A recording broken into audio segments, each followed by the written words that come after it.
I'd like to welcome you all to our inaugural last lecture tonight. Tonight's event was co-produced by the Alumni Association and the Center for Student Development as part of our AfterU series. So back in January of this year, we asked Evan Chrapko what he would say if he could give one last lecture. And tonight, we'll hear the answer. We'd like to thank Evan for sharing his thoughts with us tonight and coming back to the U of A to help inspire students and alumni about what matters most. After tonight's event, we'll have a short Q&A, and there's mics just up at the front here on both sides of the room, so feel free to come up and ask some questions. And we really encourage everyone to join us afterwards for a reception in the lobby and have some networking and an opportunity to enjoy some hors d'oeuvres and some drinks. So now I'd like to call John Canali to the stage, our Dean of ALES, and he'll give Evan's introduction.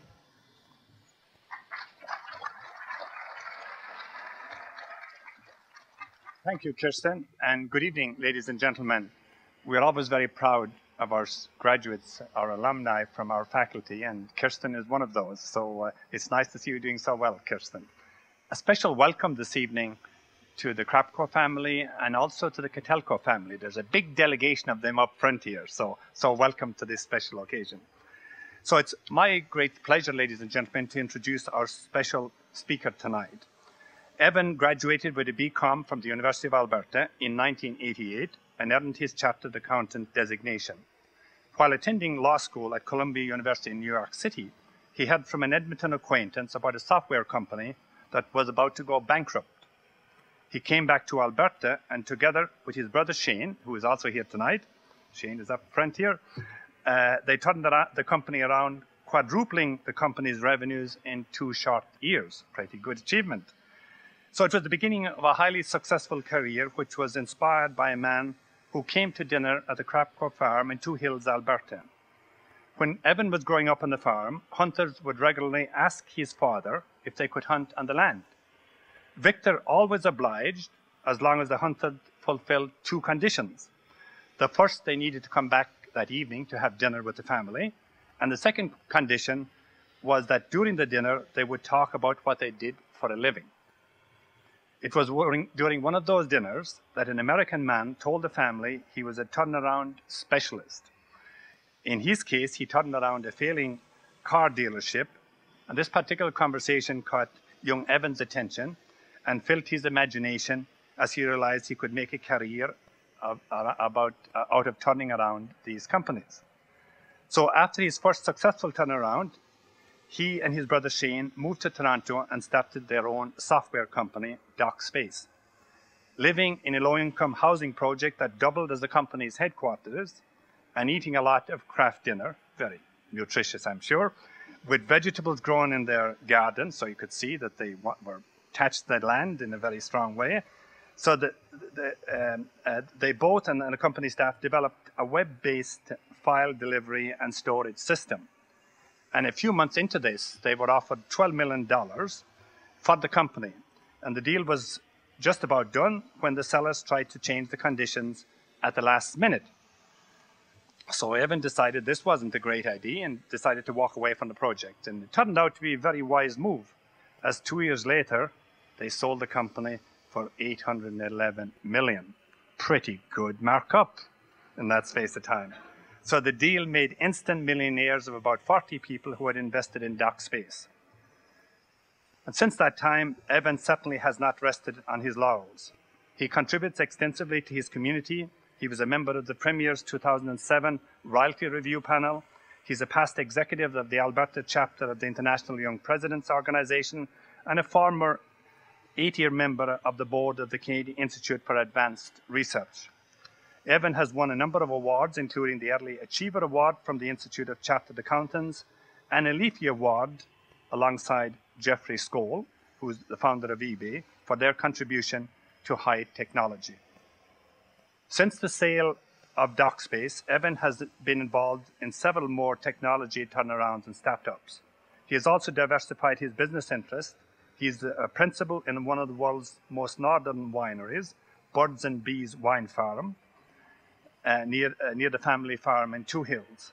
interestingly, I had the opportunity of visiting that farm back in 2007, I believe it was, and I had the pleasure of meeting Evan's father, Victor, and we had just a wonderful afternoon. Elizabeth, his wife, who is here with us tonight, was not there on that occasion, but he shared these different wines, these organic wines that he was producing, and one of them, you know, there were many different types of wine, but one that particularly caught my attention was one that was made from alfalfa.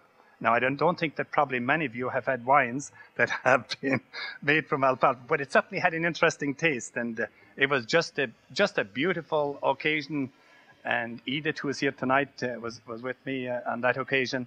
And I remember thinking so fondly, you know, what a wonderful family. And then tragically, Victor died in an accident, you know, within a short time of that particular occasion. So when I read about the fact that he's involved in this winery, it brings back some great memories to me. He's currently also co-CEO with his brother Shane of Growing Power and Highmark Biogas, businesses that convert bio-waste into clean, green energy. Highmark Biogas is commercializing this technology around the world and has just opened offices in Shanghai and in the Middle East. Recently, it licensed its biorefining and enhanced ethanol production technology to an American company for $15 million. As Kirsten has said earlier, the organizer of this event asked Evan a simple question: what would you talk about if you could only give one last lecture? Ladies and gentlemen, we are about to find out. Please welcome Evan to the stage.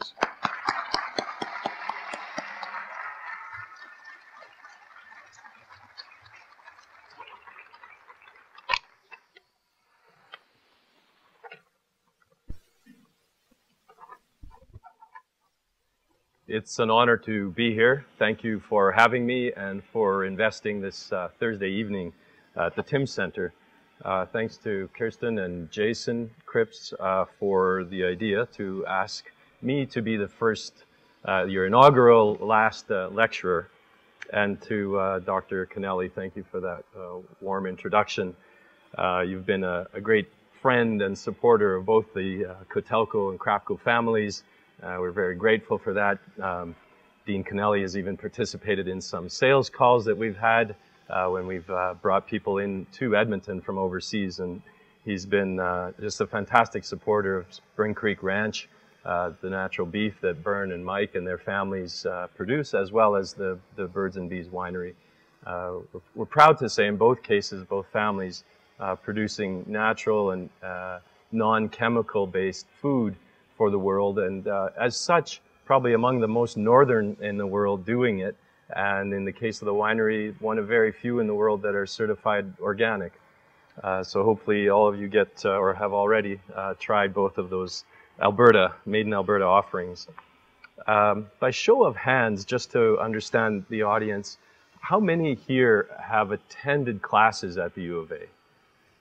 Oh wow, great. I'm not going to ask the graduation question.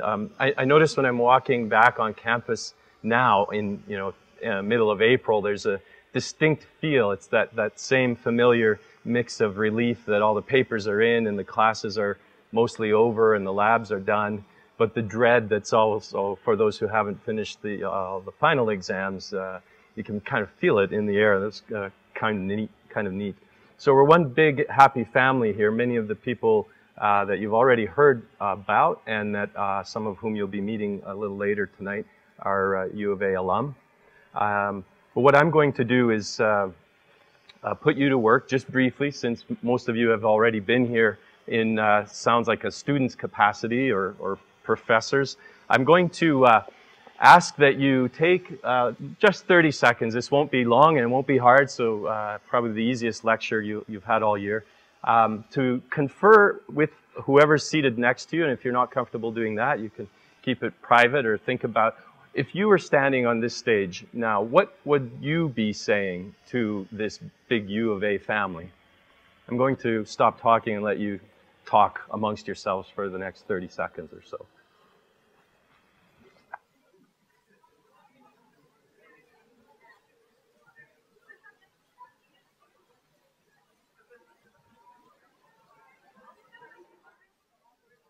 And now this is going to be non-scientific or not very rigorous here.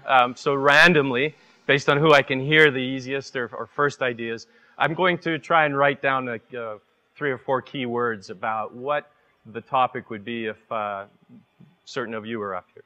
So fire away. Who's first? There's marks for class participation here.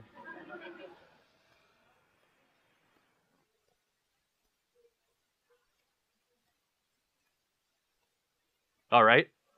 I'll just paraphrase that here.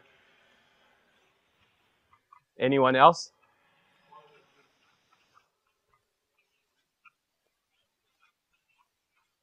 One more before I run out of room.